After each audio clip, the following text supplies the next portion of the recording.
All right. Good morning, everyone, and thank you so much for joining us today. Our share today should be Le'ilu Nishmas, our dear friend Menachem ben Yisrael Yaakov, as well as Le'ilu Nishmas, my aunt Rivka Bas Gavriel Tzvi, and L'Refu Shalema, our friend Meshulam ben Sarah Rachel, as well as L'Refu Shalema LeMiriam Bas Sarah. All right. So, we are coming close to the end of Perek Vav. We are talking 7 different refutations that we have with an individual who is going to postpone doing God's will in order for him to go out and work and make money so that he can survive, and then only when he has enough money to survive, that's when he's going to start doing God's will.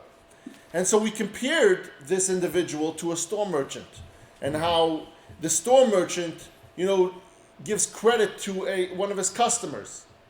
And so today we're going to talk about Vahashishi, the 6th of the refutations that we're going to make with this individual, and to make him understand that his thought process is backwards. That first you have to do God's will, and at the same time you do Ishtadlis. But it shouldn't be at the cost of doing God's will. Now, Vahashishi. Ki hamikabel mashke mechaverei. That when someone takes a mashke from his friend, someone takes a security deposit from his friend, this merchant, this storekeeper, ilu hayu baro shel loy sheyifre'eu kodim zmanoi. That if the debtor is an extraordinary person, meaning a regular person, he takes a deposit, but if the debtor was an extraordinary person, we're on page 259, on top of page 259. So if the debtor is an extraordinary person who you trust, and you're certain that this person would pay, and maybe even before the due date, and that in appreciation for him waiting for the payment, not asking him for a deposit, then this customer might even pay him double of what he owes. Now he says over here, it's not in a way that's against the halacha, we're not taking interest over here, but it talks about a person that might be the storekeeper's friend. And out of appreciation, like, hey, you didn't bother me for the money, when I come back I'm going to give you maybe like a big tip, or maybe just pay you a lot more than I really owe you. And so the storekeeper understands that this person is that kind of a person, and therefore he does not ask this person for a deposit. The creditor, the storekeeper, would not take a security deposit from him under any circumstances. Why? Because he knows that the debtor is planning on paying, and when he does pay, he's the type of guy to flaunt and throw some extra cash towards him. And so why would he do that? Now with respect to our Creator, Hashem, we know how kindly He treats us, providing us all that we need.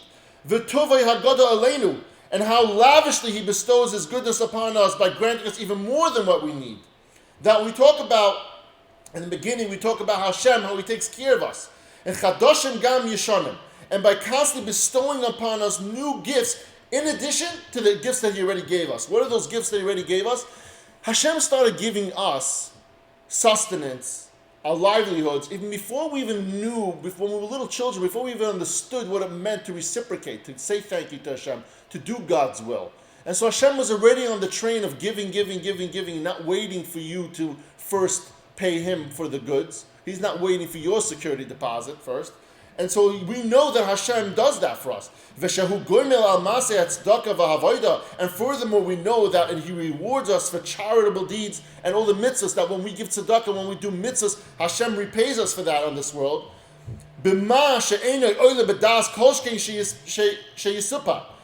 With compensation that cannot even be imagined and surely cannot be described in words. Kamosha Kosev, like the pasuk says, "Ayin loy ra'asa lehim zulasecha yasel machakeloi."